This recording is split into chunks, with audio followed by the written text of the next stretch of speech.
Welcome back. This is Peter Johnson again, and we are doing session 4 today. We have 2 more knowledge areas to go through to complete our understanding of all 6 knowledge areas within BABOK. We will also try to have a little time where we can go back and revisit some of the techniques that may not have been covered in the last session with Laura. And as yesterday, I will be able to stay on the line even after we close down the recording 4 hours from now. The official recording will end, but I'll be happy to stay on the line and take any additional questions, comments, concerns, stories, situations, anything you'd like to bring up. We had quite a lively discussion at the end of yesterday's session. So please, after today, if you have more things you'd like to discuss or just listen, hang in. I wanted to start today with just a comment about what we're trying to accomplish, what Laura and I are able to do in terms of setting things up for you.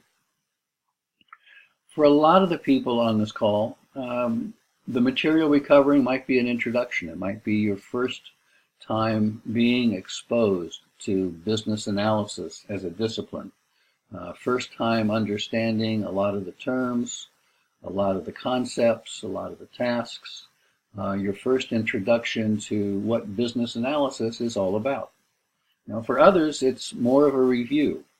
You might be well familiar with the business analysis body of knowledge, or you might be well practiced in terms of one or another aspect of doing business analysis.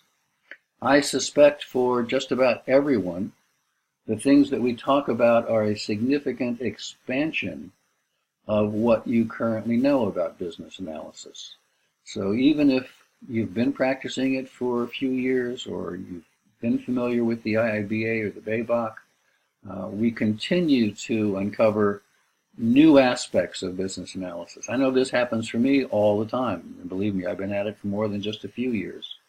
But understanding how the discipline of business analysis can grow, how it can continue to add more value, how it expands way earlier before traditional projects start and way later after projects are over, how business analysis is a self-learning, self-correcting, always adjusting type of profession that can meet the needs of the organization.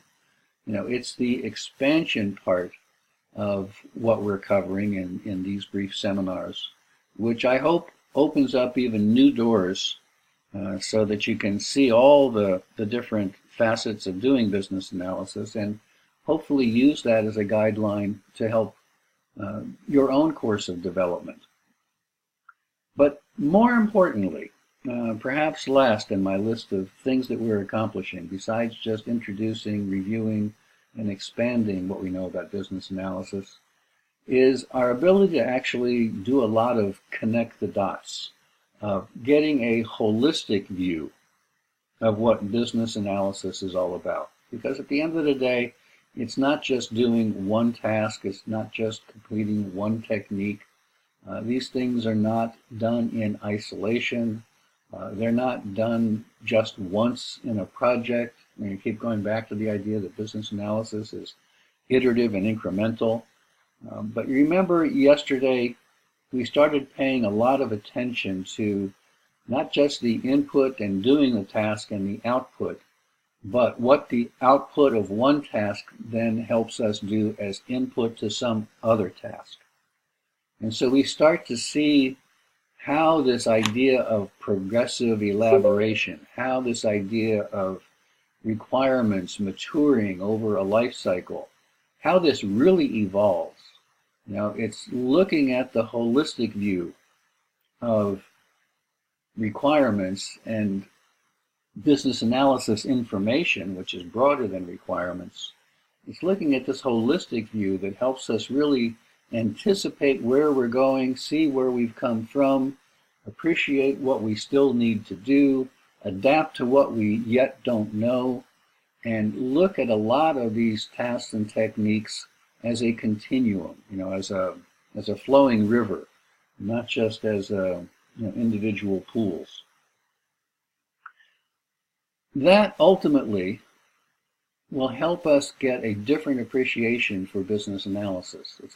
It's what I like to call the Zen of business analysis.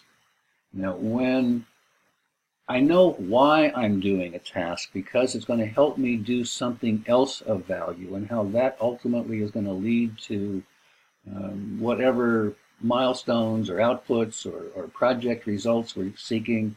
It's when I get more of a feel for what I need to do, when I need to do it, how I need to do it, what degree of depth I need to go into, who needs to be involved, how I do things as complementary exercises, maybe simultaneously, how far I go when I pull back. It's that feel for business analysis, the Zen of business analysis, that on the one hand allows you to practice it far more effectively. And then for our particular mission here, it helps you understand the nature of the questions and the potential answers. And so it should make it a lot easier to learn all of the detail and ultimately pass the test. So I'm trying to get beyond 400 and some odd pages of bold terms and bullet point lists and diagrams and chapters, and try to get beyond that into understanding what business analysis is all about. And when we understand what it's about, then reading the detail fits. It makes sense. If you noticed yesterday, I kept asking you questions like, does that make sense? Does that feel right? And if you can answer that question in the affirmative, like, yes, it makes sense, then your understanding of what we're talking about is that much better. Right? So that's my goal, at least as your guide for these two sessions, yesterday and today. I think that's built a lot into the whole approach that Adaptive has taken, and it's a lot why the Adaptive approach has proven to be so successful in its history. So given that, now that I've been on my soapbox about the Zen of business analysis, it's a perfect opportunity to go back, look one more time at this mind map. Remember, the mind map is just here to help illustrate how all of these different knowledge areas and tasks within the knowledge areas are kind of interrelated. How the output of one task might lead to multiple other tasks as input. It helps us see from a holistic level, that one task doesn't just lead to one next step, but there could be multiple things in multiple knowledge areas. And so elicitation, again, is something that kind of underlies everything we do. We're doing elicitation as we're doing planning business analysis. We're doing elicitation as we're doing requirements analysis and design. We're doing elicitation as we're doing solution evaluation. It's a set of techniques and knowledge and skills that we apply to each of these other tasks. By the same token, the planning and monitoring that we do allows us to now make the decisions, know on what basis we're making decisions, to know who needs to be involved in decisions, just as one example, taking governance.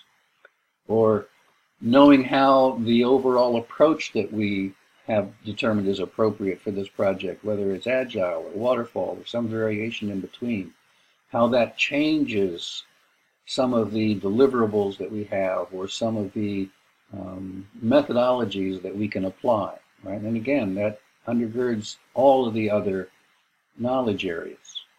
And we can see how the requirements lifecycle management looks at this whole evolution of information turning into requirements, becoming more well articulated, becoming clearer, becoming more aligned with the business need, becoming more aligned with whatever solution components there are.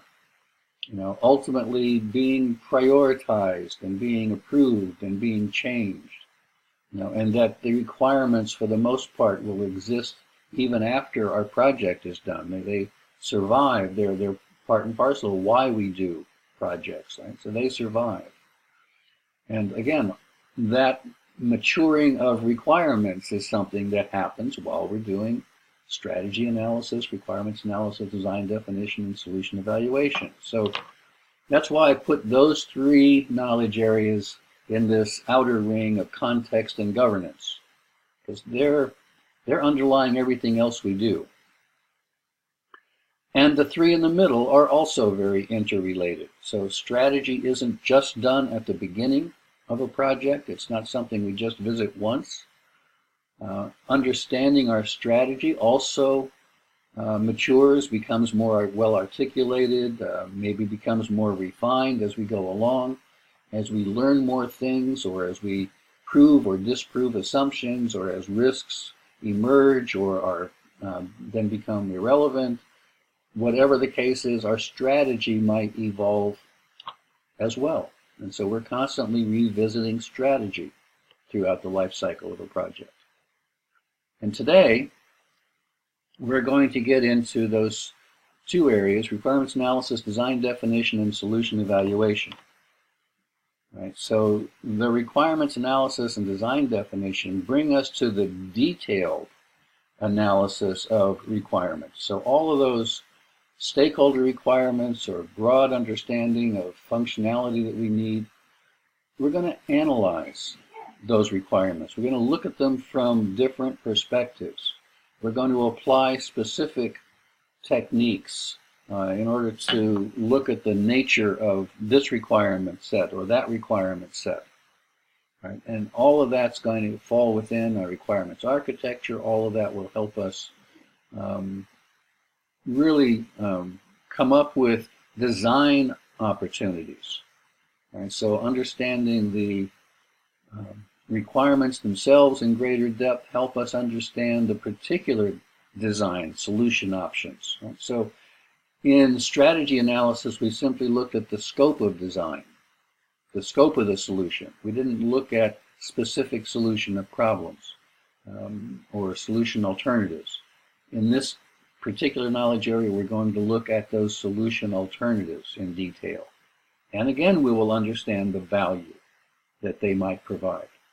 And in looking at solution evaluation, it goes beyond just doing testing and saying this tested well, therefore it's ready to go.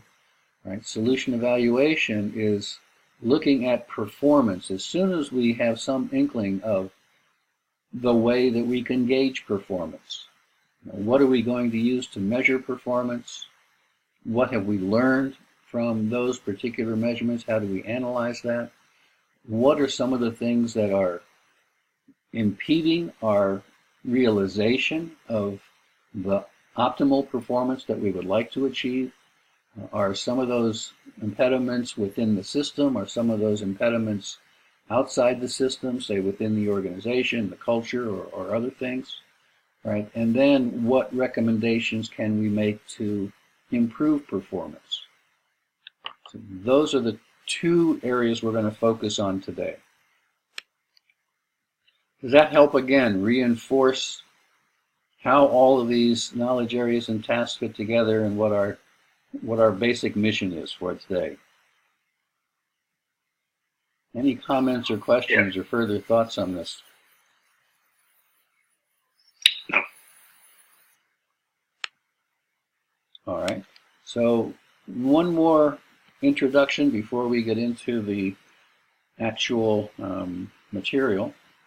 So I want to go back to Babok, and I wanted to look at the beginning of this chapter 7, which is about requirements analysis and design definition. This particular diagram that you see is going to be repeated. We saw it first in strategy analysis. I'm not sure if I highlighted it in strategy analysis. It also appears here, and it also appears in solution evaluation. What we're depicting here is a progression, again, of how we get from need to delivery. right? How we get from understanding what it is we're trying to do to a more thorough understanding of what those requirements actually look like, what solutions are possible for satisfying those requirements, and then starting to develop and test the solution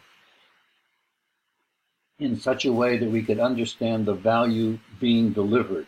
And finally, is there something else we can do to help improve that value even in production and as we are in an operating environment? It's that progression that crosses these three different knowledge areas. Keep in mind that this is not just a one-time through, right? It's not just step one, step two, step three, but again, this is still iterative and incremental. These things will emerge. They'll become clearer in some aspects before other aspects. We'll go back and revisit things as we learn more, or as we maybe proof of concept shows that something we thought would work can't work. So let's go back to the drawing table and designs, or maybe our needs have changed. Go back to the concept in terms of our approach. Right? These can all still be iterative and incremental. So it's not just a one pass through. That's why you see, it's not just one arrow in one direction. This probably would be better depicted if we just made that into a loop. Our focus first is going to be on the requirements analysis and design definition knowledge area. Within that knowledge area, there are multiple tasks. I'm going to begin our discussion today with task number 4, because these things, again, are not necessarily in order of doing them, but 4 tells us a little something about requirements architecture. It's an interesting concept. It tells us that there are different viewpoints that we might use, depending on the nature of the problem we're trying to solve or the opportunity that's in front of us. And so if we look at those different perspectives, I think it makes it a lot easier and sets us up to understand much better what the specifying and modeling task is all about. That's probably a task where business analysts spend a lot, if not most, of their time. Right? So it's in the specifying and modeling that actually produces requirements. Okay? And then we will talk about 2 very important, somewhat related, but for different purposes, tasks, both validating and verifying. And we'll understand what the difference is, the essential difference is between knowing that we've said the requirements, stated the requirements in the right way, versus knowing that the requirements that we have are doing the right thing. And we will follow that up with understanding what design we can apply in terms of we're not the designers, but we know what different solution options are available and help with refining which solution option might be more applicable.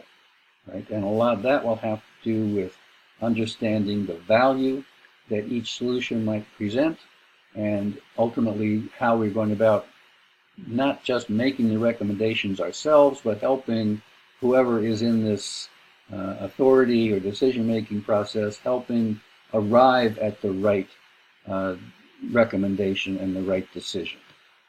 So that's what's involved in this chapter, looking at it from BABOK. Any questions so far?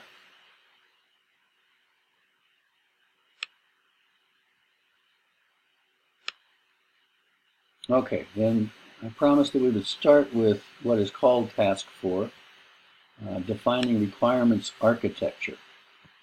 What do we know about architecture? What is architecture? I think we asked this question a little bit yesterday.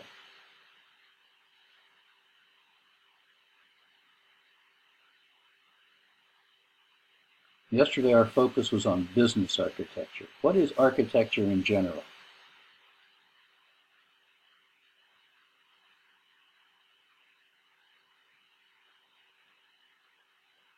I would say architecture would be drawing out or designing a particular solution in IT world. Okay. In general, when do you think of architecture? Just looking around you. Obviously, buildings. Buildings. Houses. Right. So the architecture is the overall framework, the overall design. Basic things about the structure, basic areas of functionality, right? It's our understanding of the building in general, not each floor or appliance or wall or room, right? But it's the general structure. And so when we apply that concept to requirements, we see that all requirements aren't the same. They're not amorphous. They have a structure as well. Right? So the purpose of this knowledge area is to first define those different perspectives that we're going to be talking about, then to be able to associate requirements with one or another aspect of that perspective, and then to see that we have covered all the perspectives that are relevant to a particular problem or opportunity, and that the different perspectives that we have fit together in some type of a harmonious way. We can't have one part of our building architecture to be modern, like IMP, and then another part of our architecture being classic in terms of Greek columns. I mean, those things don't fit, right? So we want to make sure that our requirements architecture is cohesive, it's comprehensive, that we've covered all the different aspects that we need to cover.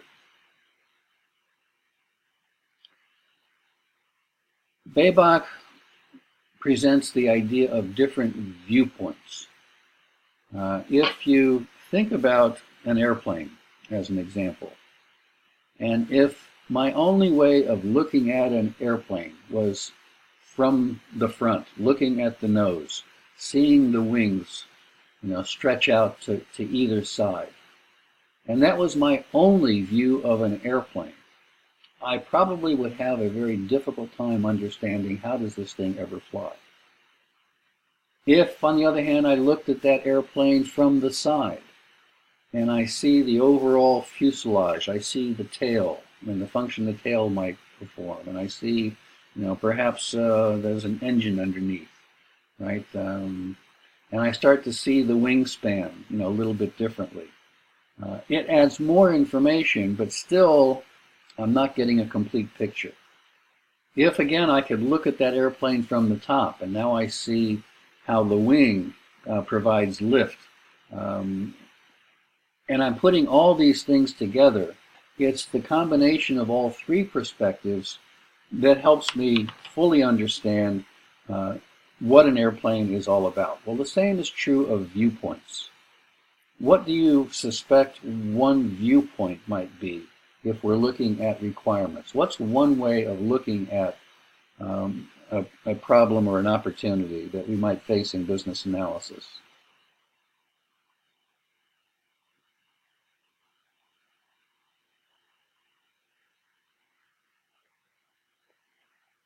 What kinds of things do you look at?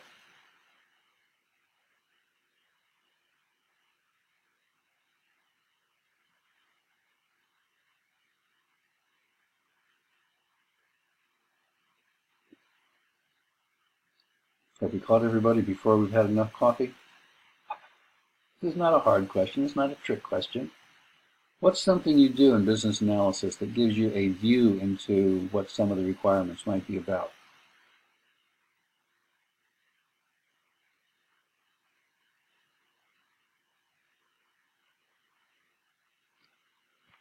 All right, let me ask in a different way. Do you worry about how work gets done? Do you worry about the process involved in an organization to accomplish work?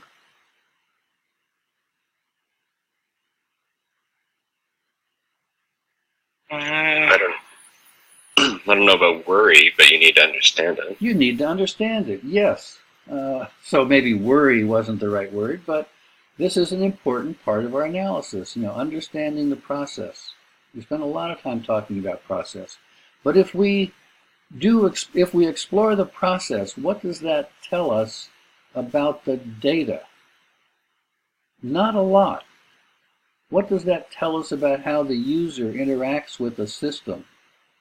Not a lot, right? And so we need to have these other perspectives, if I could just use those three, as a way to round out some of the things we need to know about requirements. So we're going to be talking about what are the different viewpoints, and within a viewpoint, using a particular kind of modeling technique to give us that view. So if we're looking at something from a process viewpoint, we'll use a process flow for a particular process, and that's considered a view. We'll talk about viewpoints and views. That helps us know which techniques help find which kinds of requirements. What techniques would be appropriate depending on what viewpoint we're trying to expose. Right? And then we'll expand that whole topic looking at things like what are template architectures, what does it mean to be complete, how do we look at different relationships between requirements, etc. So let's look at different viewpoints. We said that a viewpoint gives us a different angle, a different perspective, a different part of the problem or the opportunity to examine. Viewpoints then resolve themselves into an instance of that, using that viewpoint to look at a view of a particular aspect. That's the detail, right? We're going to look at things primarily from the point of views of process, data, and user interaction. Those are the three I like to highlight. There'll be some more that you'll see in Babach. Template architectures, then, are some standards that might have been developed within the industry as to how we go about looking at these different viewpoints and views. So, for example, there is one set of tools we can use that are called the Unified Modeling Language, UML. And there are particular tools within the UML that have become standardized. And there's a particular nomenclature that's applied to using those types of tools. Right? And some of those tools look at things from the point of view of the data. Some of those things look at the problem from the point of view of the process. Right? Some of those things look at the point of view of the overall user interaction. So we'll see different UML standards as one example of a template architecture. Our goal is to see that we have covered a complete understanding of the problem. In my practice with different organizations, as I've done teaching and consulting with different organizations, I find that in many cases, what's asked of the people doing business analysis is that they focus on one, maybe two, rarely all three of those views. A lot of organizations focus on just doing process flows, and that's it. A lot of organizations focus just on doing user interaction, as with a use case scenario, and that's it. Or other people are very comfortable doing some aspect of the data, and that's it. We really have to look at the problem and see what parts of the problem require what other examinations and what other tools do we want to bring to bear. When we look at our requirements then, similar to what we did in, remember, oh no, I'm sorry, we haven't done it yet. Hold off. We're going to be talking about verifying requirements and having some standard for what a well-composed requirement actually looks like. Very similar to that is looking at the different types of relationships that we might have for requirements in terms of, are they defined, are they necessary, are they correct, are they unambiguous, are they consistent, to make sure that the overall set of requirements we have meet those goals. Right. And so business analysis information is greater than just the requirements. Remember that there's a lot of information that we uncover, a a lot of information that is important. It helps us develop perhaps a basic understanding or a plan that might ultimately lead to some requirements. So it's the larger set of things that we know about from which requirements emerge. So that also follows a similar type of architecture. But the point about architecture, again, is to understand those differences in viewpoints, and that a view represents one way of examining that viewpoint for a particular problem. Since I mentioned UML,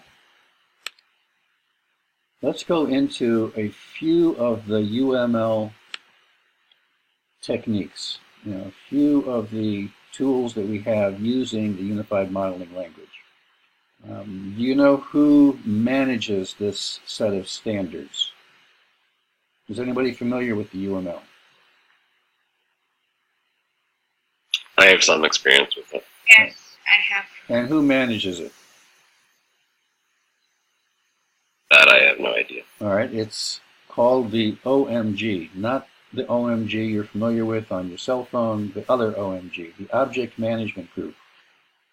Right? It grew out of the Software Engineering Institute, Carnegie Mellon. It is an independent consortium, right? So that is a non-proprietary set of standards that anyone can adopt and use.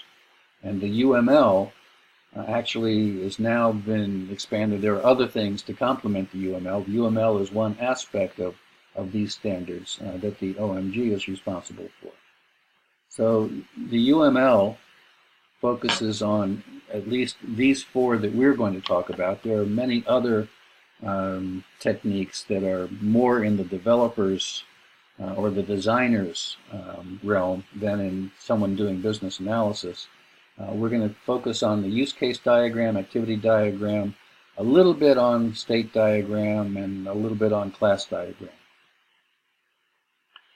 It's not that important to know how UML is structured. It just does have a structure. That's not so significant for us.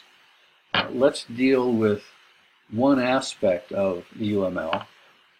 And there's a diagram, a use case diagram, which is a standard, which has a lot to do with use case scenarios. So the use case scenario is a narrative.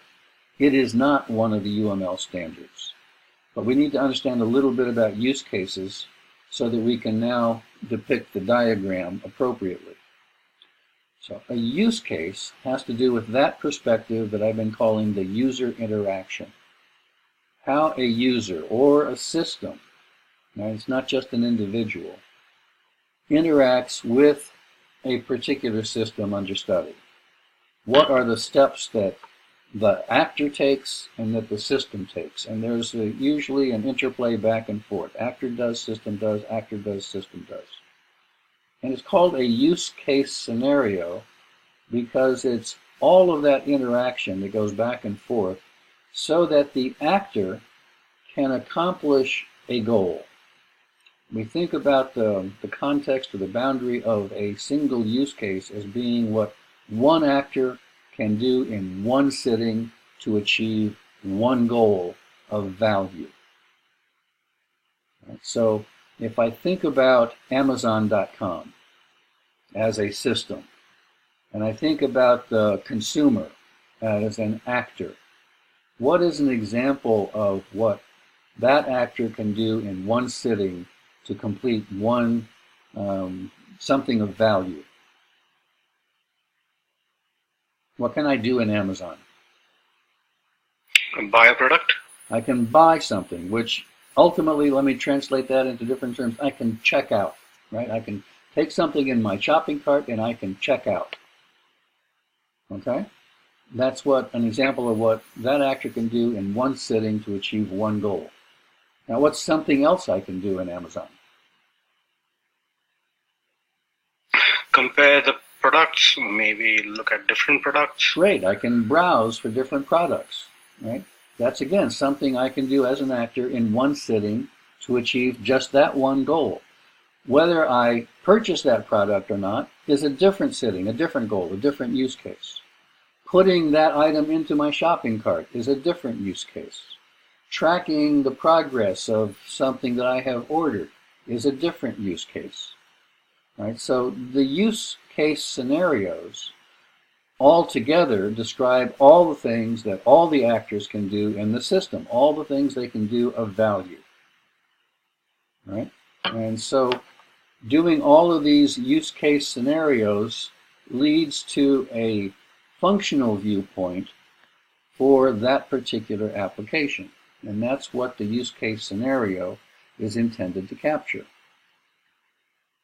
If I were to take each of those use cases individually and just represent that as a single oval and associate that with an actor, or maybe two actors in some cases, I can tell what actors can do that use case to accomplish that goal in one sitting. And this is called the use case diagram. So within the box, within the system, in this example, I see that a project manager can set up a project.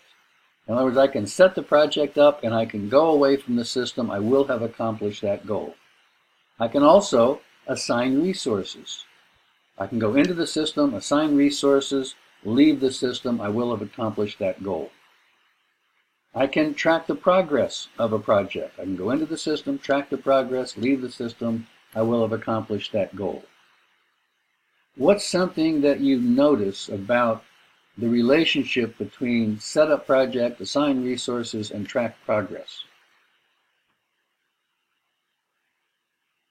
Is there a particular sequence from this diagram?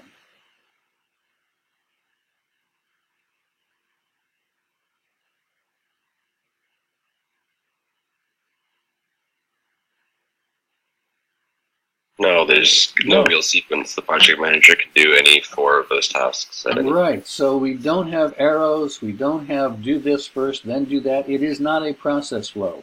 They are simply there to depict each of the use case scenarios that might be undertaken. Right now, in addition to the project manager in this example, you also have a team member, something a team member can do. You also have another use case that looks like it's triggered either by the time or by the finance system. It's something that finance system can do as an actor in this particular system.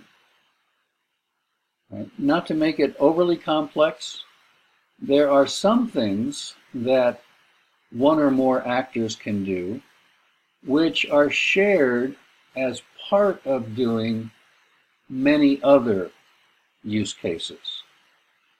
Think about going into Amazon again. In order to browse, I log in and then I go through a lot of steps to browse. In order to put something in my shopping cart, I log in and then I do a lot of other steps to put something in my shopping cart. In order to track progress, I log in and then I do a lot of other steps to track progress and shipments. In other words, login is common functionality. And what I might do to make this a lot simpler is show login as its own use case, but something that is included, it is part of, it is mandatory in all of these other use cases. And so you see in this example, identifying a project is part and parcel of setting up a project, assigning resources, and tracking progress.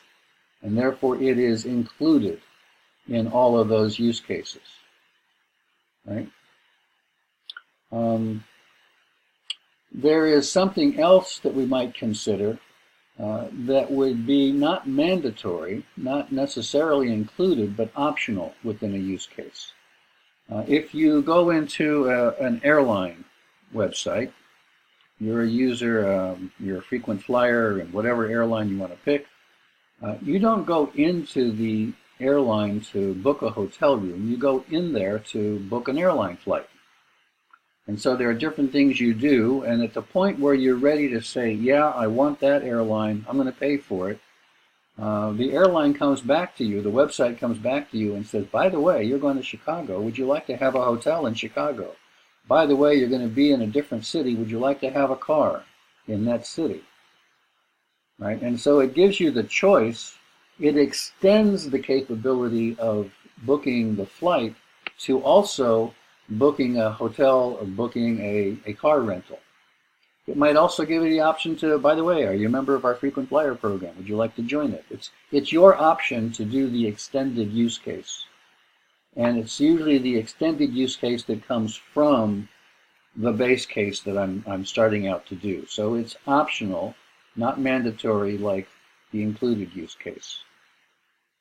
We don't need to get too much more detail than that. For the purpose of the exam, you should recognize this is an example of a use case diagram. This shows me the different users associated with the system, and it shows me all the different things that those users can do in terms of a simple goal stated as do something.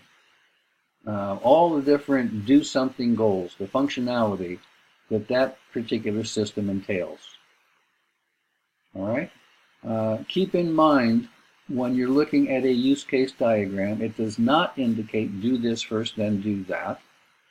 We don't use this to show process flow, nor is it there to indicate that in order to do something, I work with some other actor back and forth in a larger process.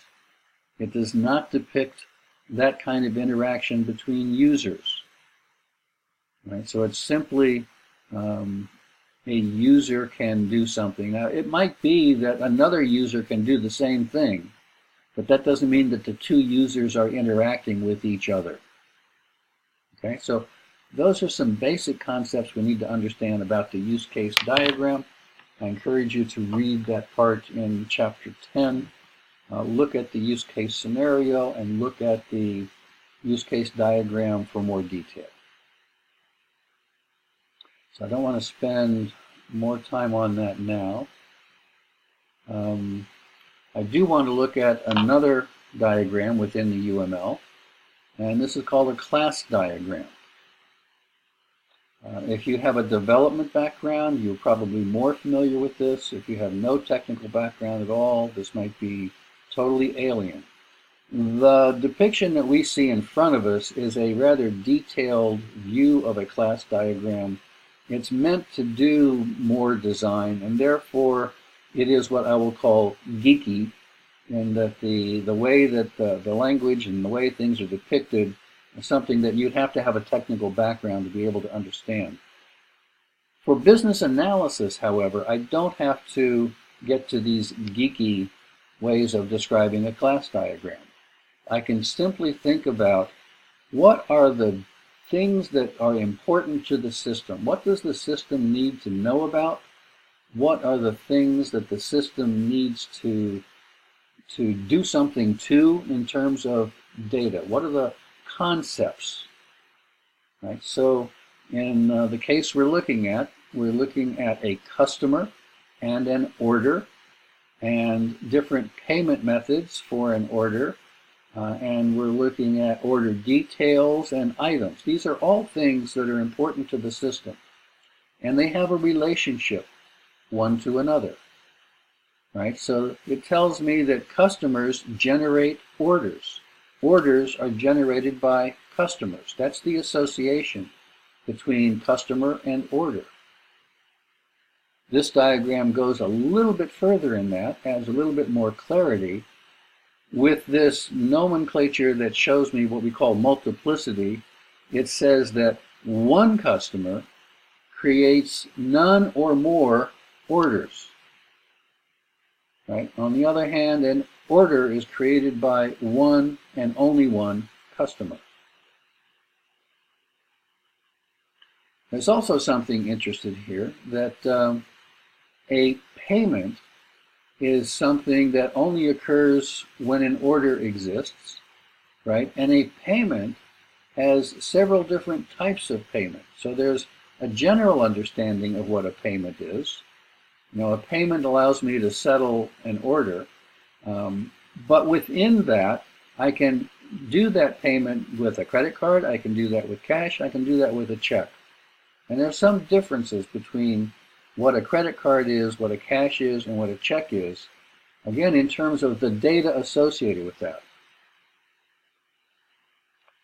How do I tell one customer from another customer? How do I tell one order from another order? I do that by understanding what we call attributes. So what makes one customer different?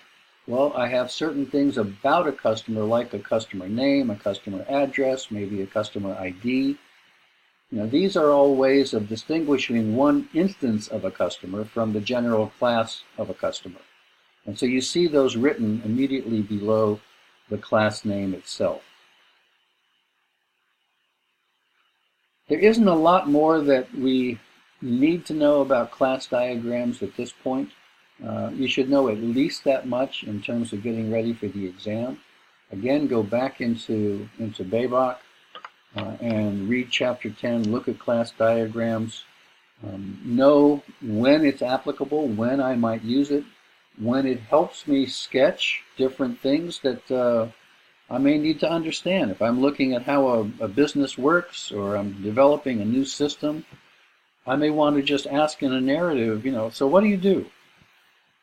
And every time I hear a noun, that noun might be a different class. It might represent a concept that is important to that particular application or system. And if I ask, how do you know what distinguishes one aspect of that, one instance of that, then I know what the different attributes are of that noun. And I know how one noun is related to another noun. That's the association. Right? So that's the purpose of being able to understand a class diagram.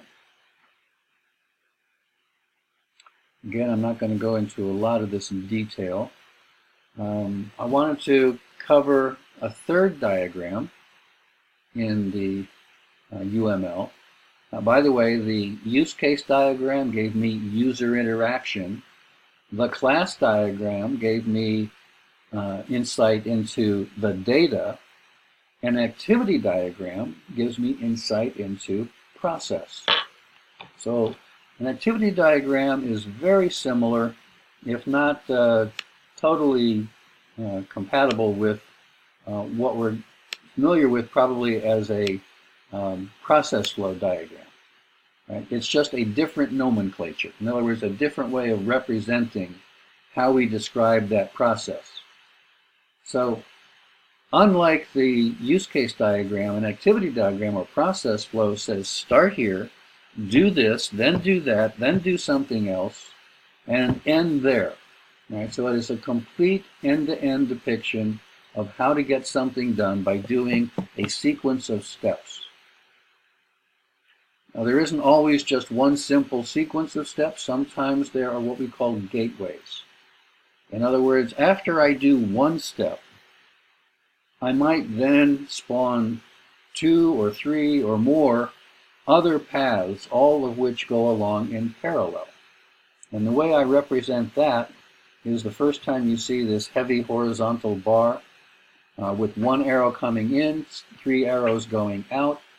That tells me that I have achieved what's called a fork. Right? So from the path authorized payment, I can give change, print a receipt, and update inventory. And those are all independent activities. They're all done somewhat in parallel. Not necessarily simultaneous, but in parallel. Right? There is another type of splitting of one task into multiple tasks. If you look at update inventory, you see that it leads to this diamond shape, one path in, 2 paths out, where on the one hand, it's the end. I've accomplished this process and I'm finished. On the other hand, I take another activity called recording an item. Okay, so the difference between this way of splitting up the activities and the fork is that this has mutually exclusive paths. I'm only going to take one path depending on a particular condition. And the conditions are shown in these brackets. If it meets this condition, I go to the left. If it meets that condition, I go down and get to whatever the next step is.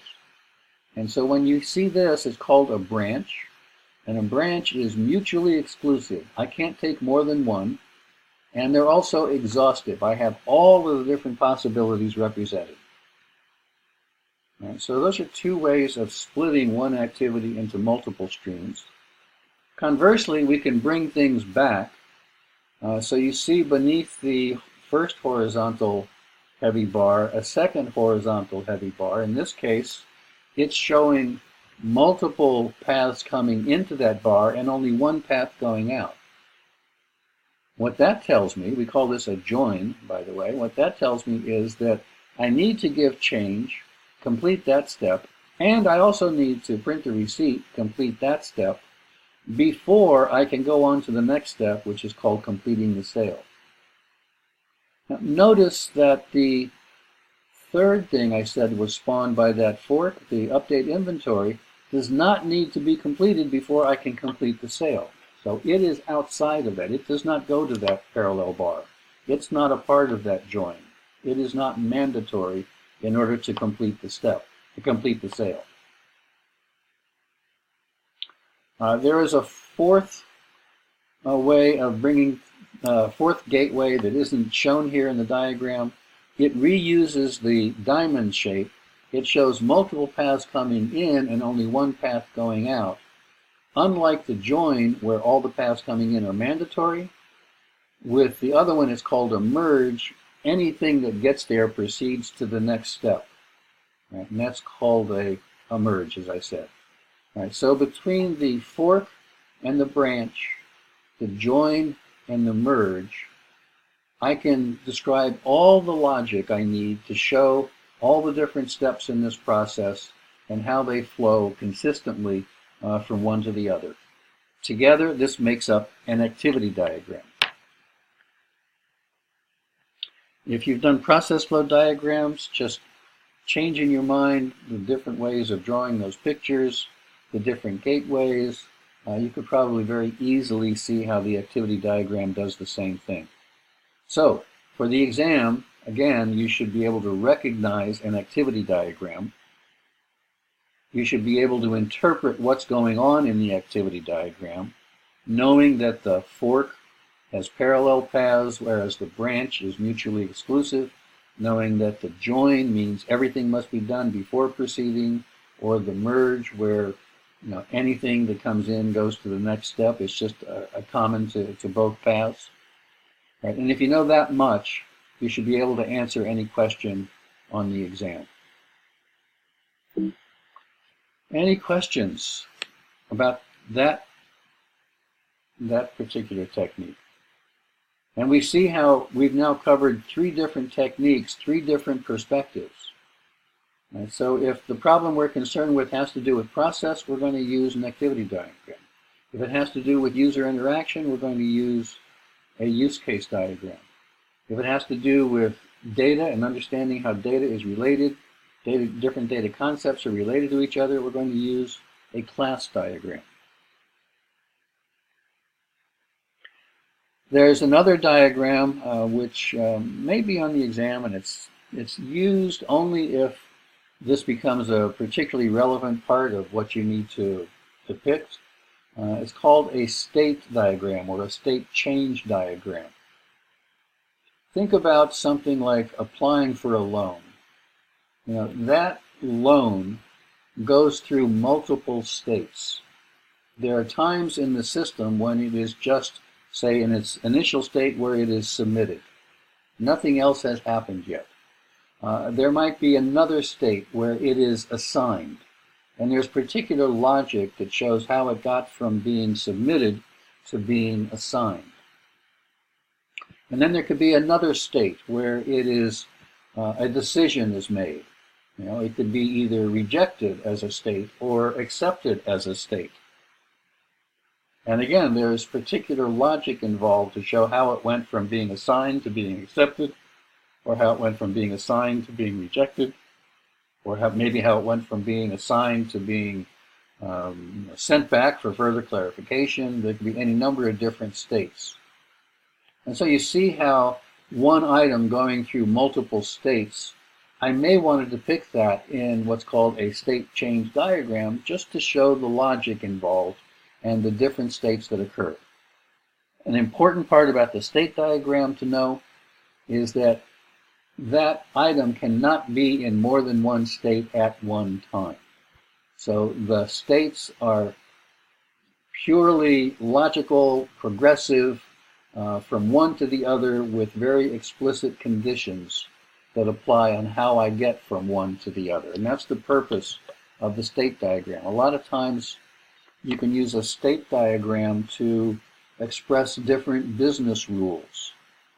It's a great way to show business rules. If I meet this condition and that condition, then something happens. If I meet a different condition and something else, a different thing happens. So one way of depicting that might be with a state change diagram. Again, I don't want to spend too much more time on that. The sequence diagram, I'm only going to show the picture so that you can see that the picture is different. This is much more of a designer tool than it is a business analysis tool.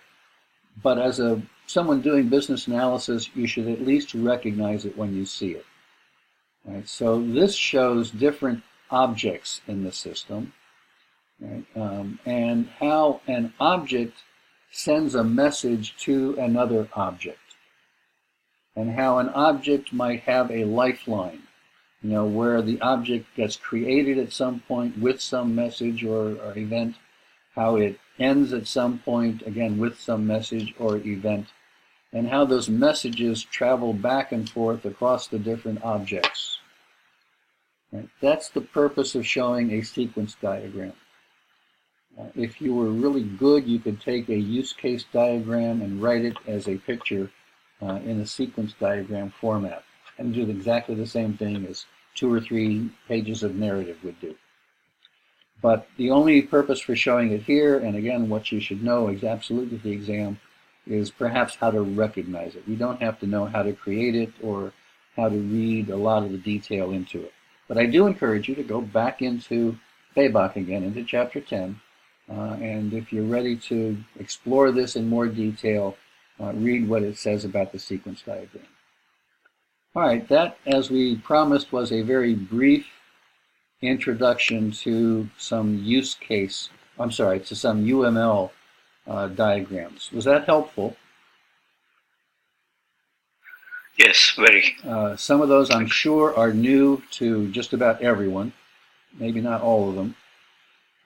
And be able to recognize them, know what they do, be able to interpret some of them, especially the activity diagram and the use case diagram, and that will get you ready for the test. And then as you develop your business analysis skills, I would encourage you to actually become more familiar with these and build them into your repertoire, things you can do, because it gives you a lot more value, a lot more ways to break things down, to be more articulate, to develop the kinds of requirements that whoever's implementing them will appreciate.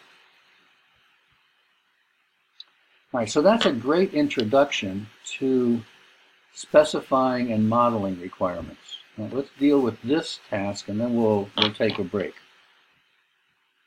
All right, and I hope that it became obvious at this point why I wanted to do the architecture and cover some of the UML techniques before we talked about specifying and modeling.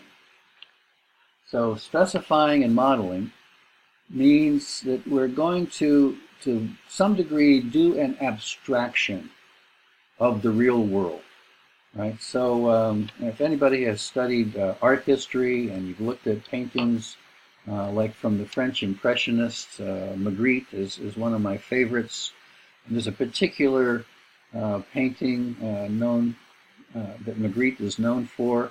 And if you look at it, it looks just like the classic kind of pipe that someone might have smoked not that long ago. Of course, today everybody is vaping. It's very different than Magritte's era. But it looked like a pipe. And he wrote on the picture in French, "This is not a pipe." And so for the person viewing the picture, well, what do you mean this is not a pipe? And Why is it not a pipe? Because it looks exactly like a pipe. Why is it not a pipe?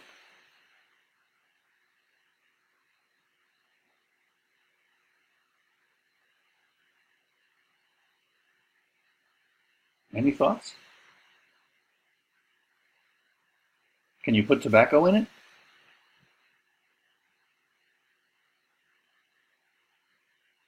Can you put a match to it? Well, not with the effect that you'd like. Can you draw smoke through it?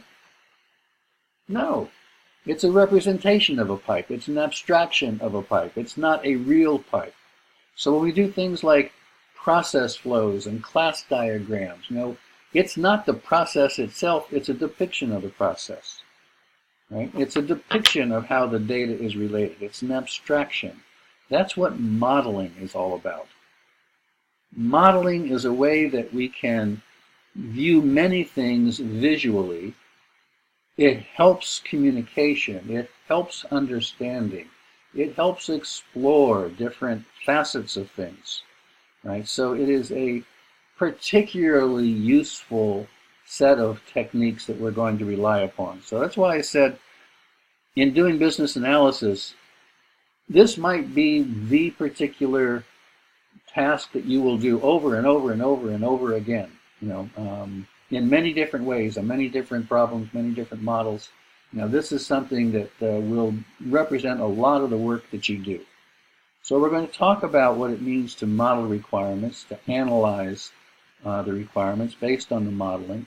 We'll also talk about another aspect of requirements called attributes, which is something we need to know, and what level of abstraction might be appropriate. So first of all, what is a model? Right? It could be a diagram. It could be a table. A table is another format of a model, sometimes called a matrix. You'll run across that terminology, and it might be something you see on the exam. When you see matrix, think table, like an Excel table, or in Word where you have a table. Right? Models can also be represented by formula, different ways of calculating things. Right? Or it can be a physical model. It could be a physical representation of something. Even something, on paper, pictures of things are models. Okay?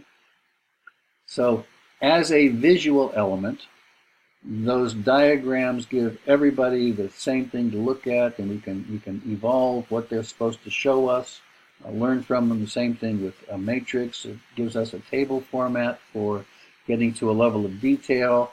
There's uniform structure to different kinds of tables. For example, you might be developing a data dictionary. Right? So a data dictionary is often shown in the form of a table. Therefore, it's modeling, it's specifying requirements. It shows each data element as a different row, and it shows us different things about the data in different columns. Right? Maybe some unique identifier, an English language name, a natural name, a source or a format, or a range of values that are acceptable, or where that might appear in terms of a particular process or use case. There's a lot of things that we can show in columns associated with that data.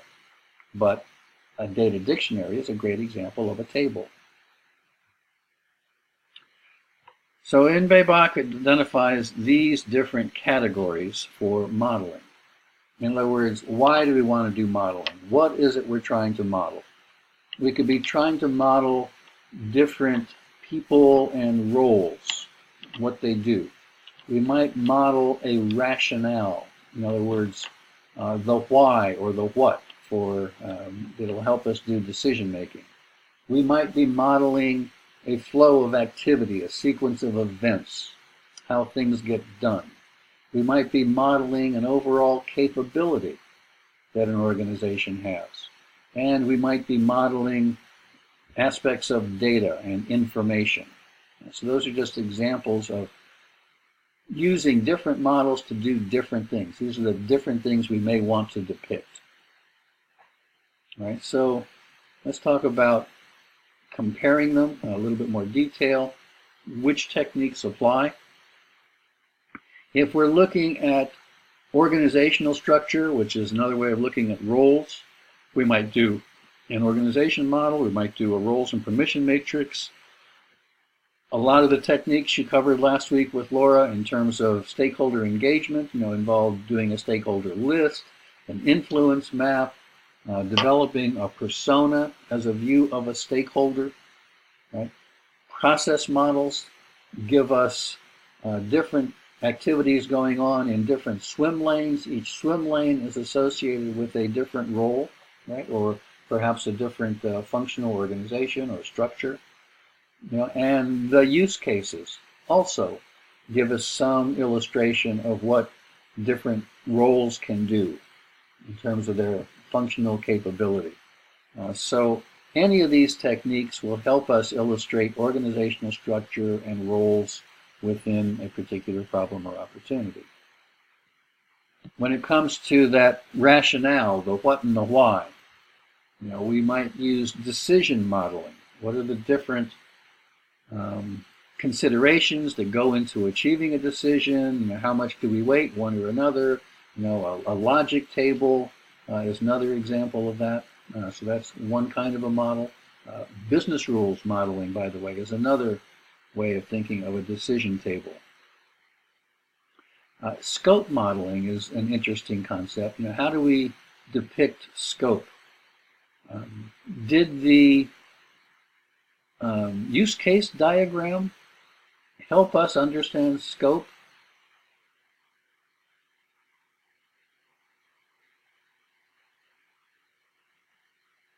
In a kind of limited way. Yeah, from the point of view of different functionality that different actors can do. If I look at all the actors and all the functionality, well, that's an excellent way of looking at scope of the system, at least from the point of view of what it's capable of doing, its functionality, right?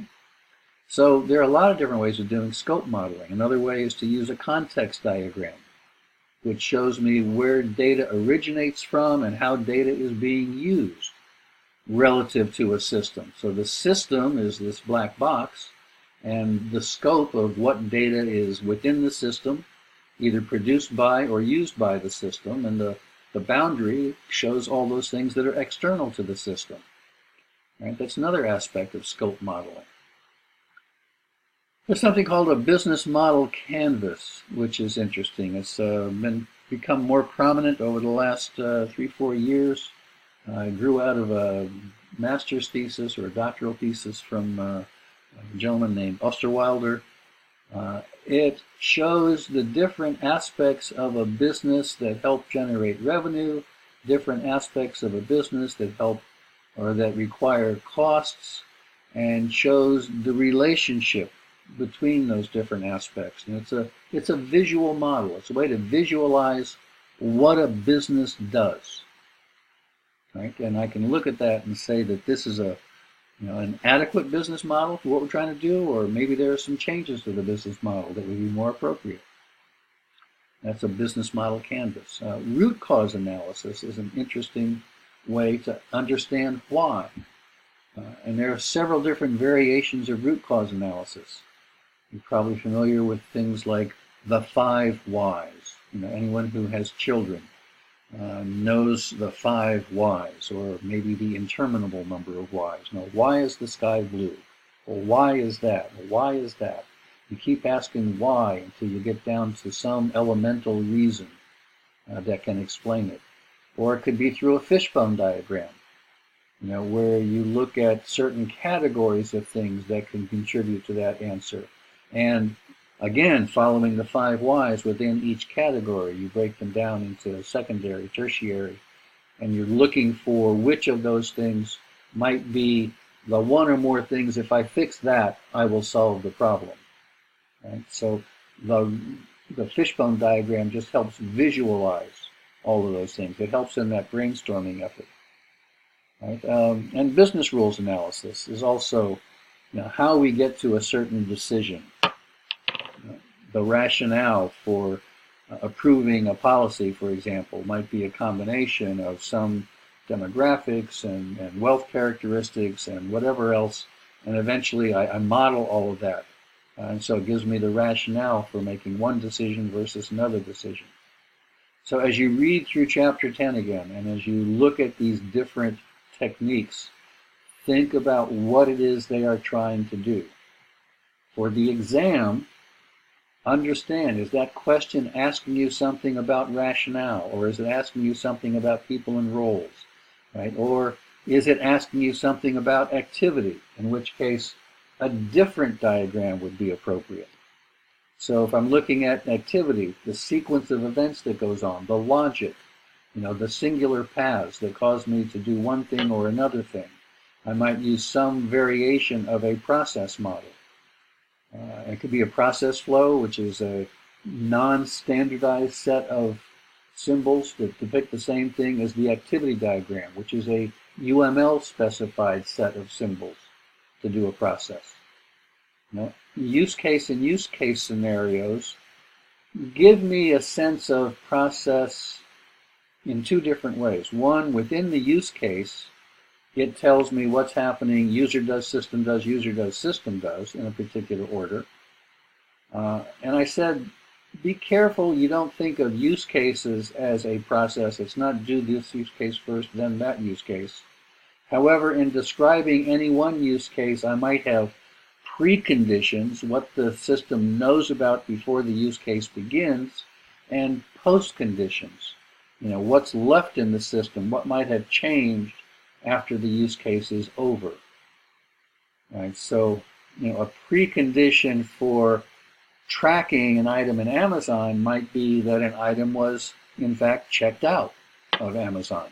That it was paid for, that it was, a priority level was already assigned, right? And that I have a number that I can look at. Those would be preconditions. So use case and use case scenarios give us some sense of sequence, and user stories, being very different from a use case scenario.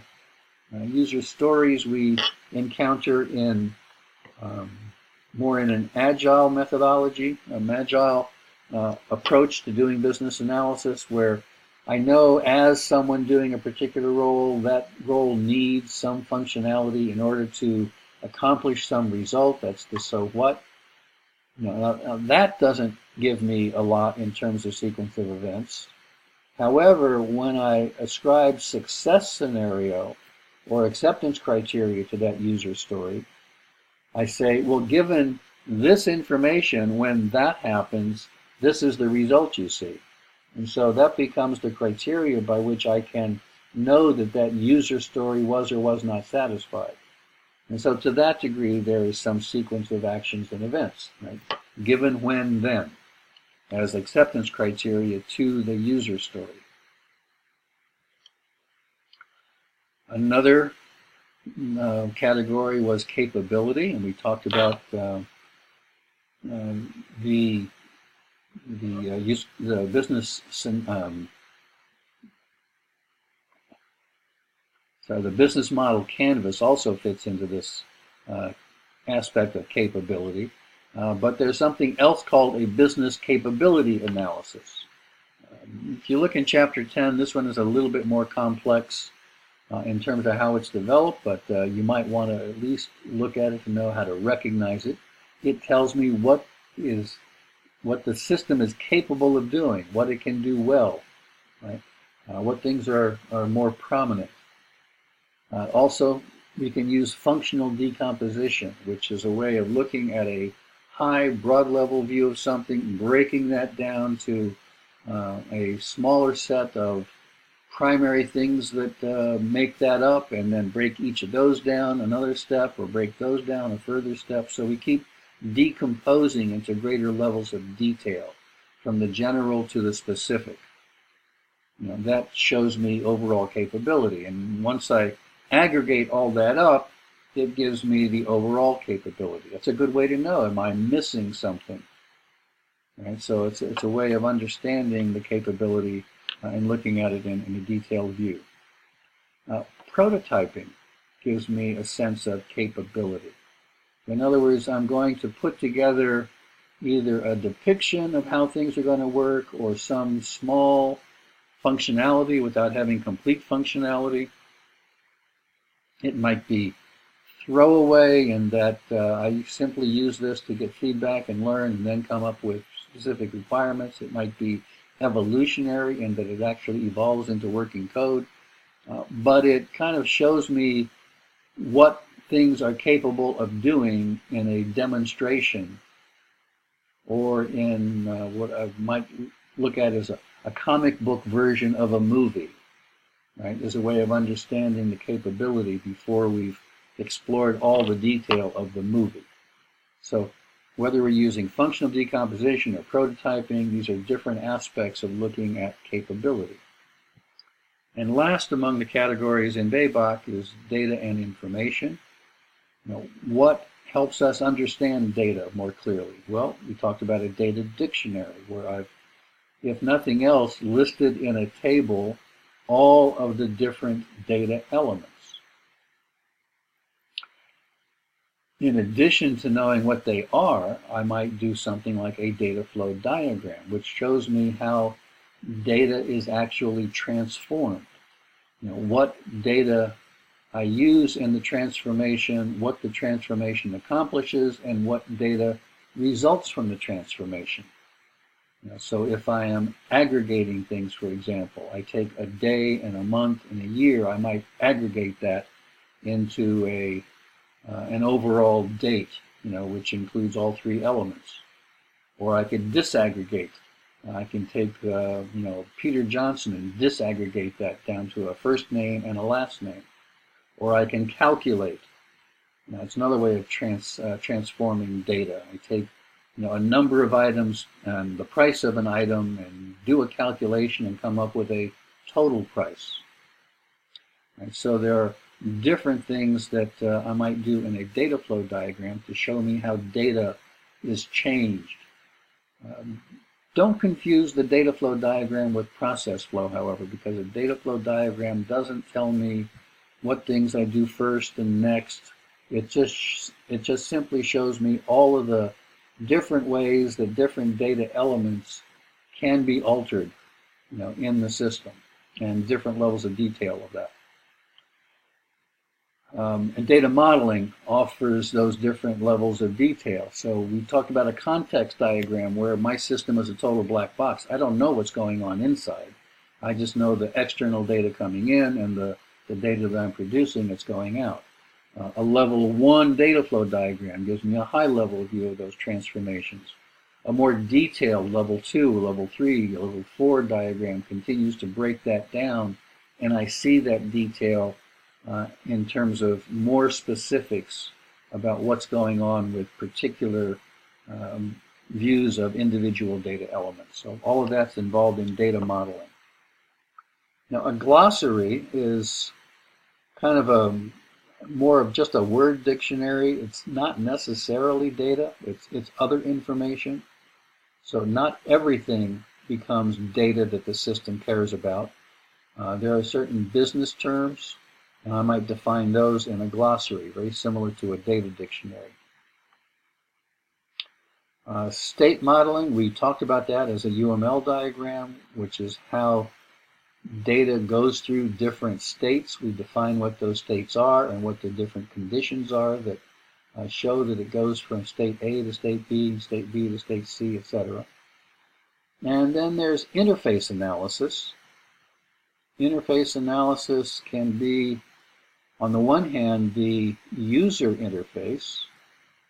So what does it take for me to get data into the system or to see data from the system? How is it different using a mobile device versus using a laptop versus using Alexa? I might have different examples of that user interface and how they work. It could also be a systems interface, how one system interchanges data with another system. And so all of these different techniques help us learn more about data and information. Kind of putting those together in one page, it's good to think of something like this as a way just to refresh your memory. What do I know about each of these techniques? How do I know that they're used? What they're used for? Right? And there are a few more that are in here, and there might be others. Certainly, there's 50 overall in the BABOK.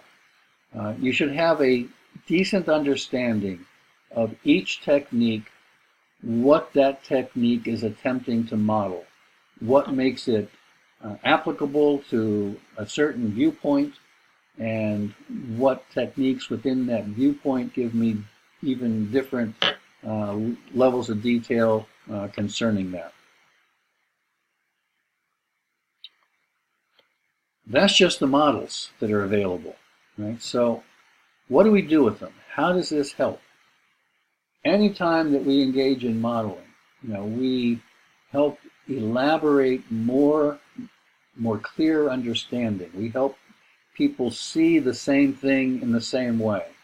We help explore differences and nuances and alternate things that can go on, for example, or greater levels of detail in terms of data, or different types of interactions that might be happening.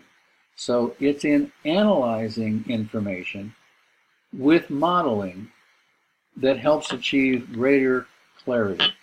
It might also help us uncover certain constraints or assumptions. Remember that constraints are limitations to the design.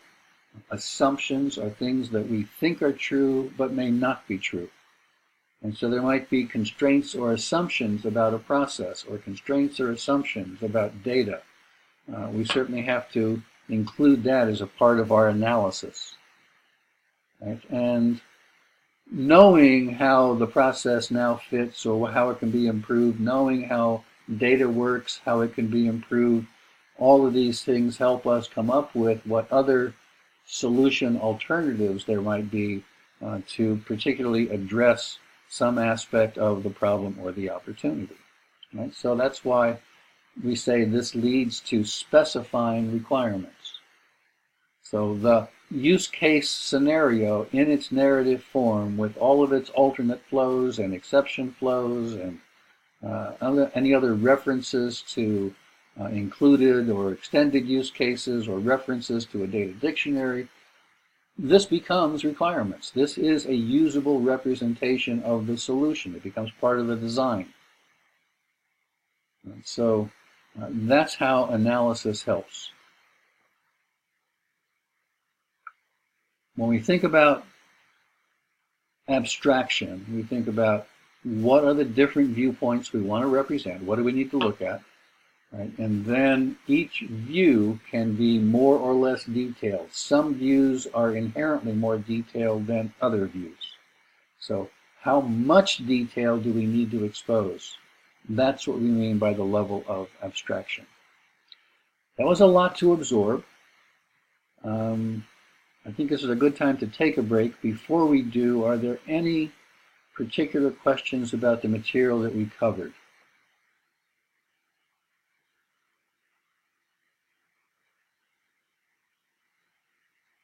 Does this help us see how different modeling techniques fit within those viewpoints, how the requirements architecture influences, what I need to look at and what tools I might need to use in order to look at it from that viewpoint? That would be the purpose of these two tasks together. Sorry, Peter, I have a small question. Yes. Yes, I just want to ask you, for instance, how many of them you use for, let's say, just one IT program, IT project? 12. No, that's not the right answer. No, I can understand, but I'm not asking not about numbers in general, because, I use lots of them. Good. Actually. Good. And I think... Yes. But, it's my approach, because I like to draw, yes, and I know that it's understandable better by many, other people with different, background, like technicians or just, lawyers or whatever. But in general, I know people don't use them all. That's absolutely correct. So to answer your question, the more techniques I am familiar with, the more I feel comfortable using, then the more likelihood there is that I might know when to use it and to use it productively. And that also says the more I know about using a particular technique, I know when not to use it, or when it's not giving me what I want to know. Contrary to that, on the other side of that is that if I'm not aware of a lot of techniques, or if I'm not comfortable using techniques, I'm likely not to use them, and therefore I might have missed a tremendous opportunity to add greater clarity, greater complexity, greater comprehensive view, better consistency. So I'm leaving less of the implementation to chance and interpretation. Right?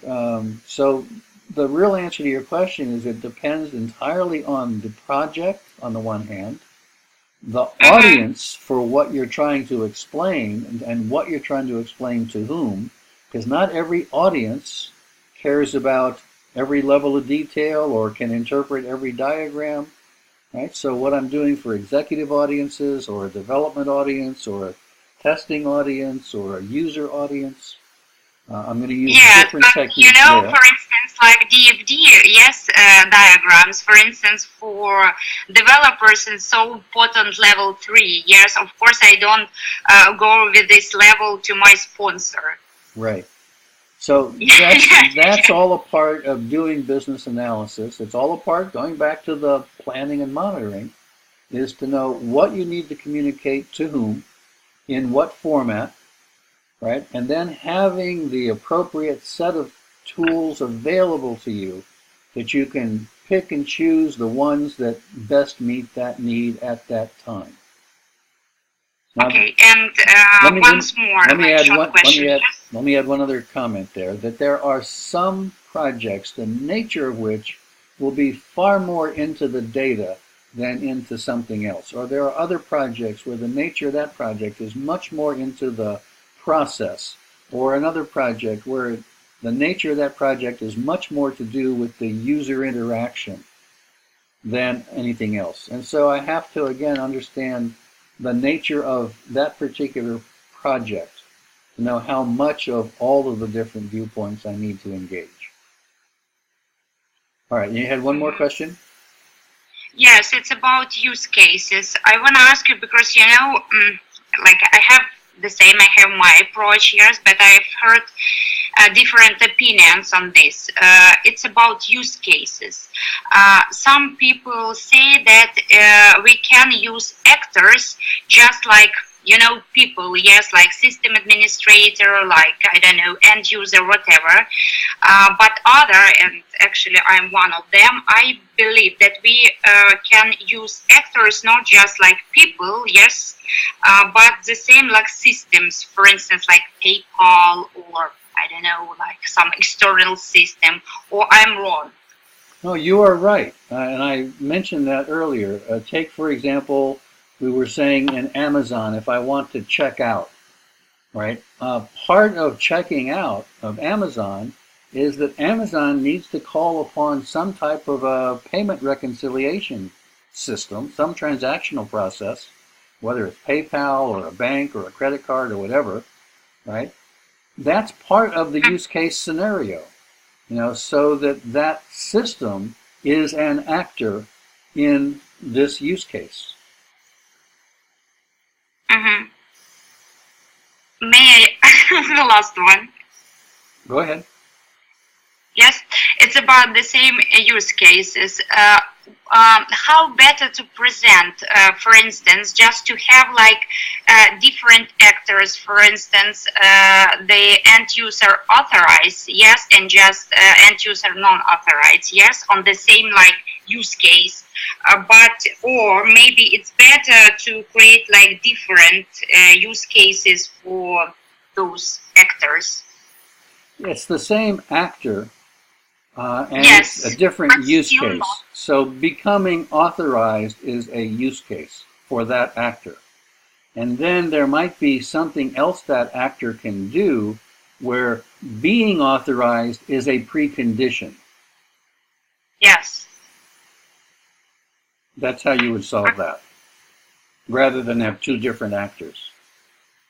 Yes, yes, yes. And this is the same about, for instance, different, just let's say, system administrators who have like a different, how to say, permissions. Yes, it's better to have like separate actors, or I don't know even.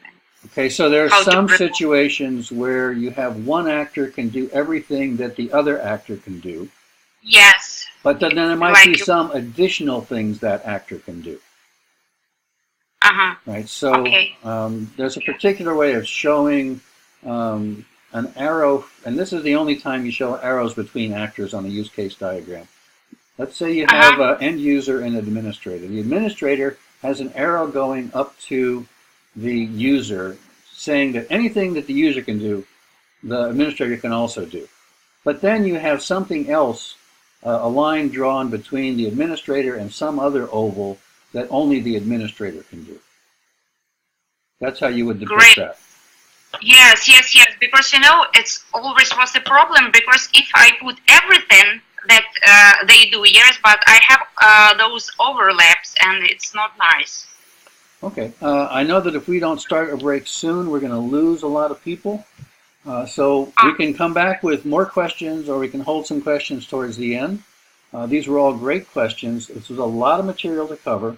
I'm going to put this recording on pause. It's 1/2 the hour. How about if we get together at 20 minutes before the hour? Can we all be back by then? Oh, I'm sorry, it's almost 35 minutes after the hour. How about we come back at 1/4 to the hour? Is that acceptable? Yes. Okay, good. See everybody at 1/4 to.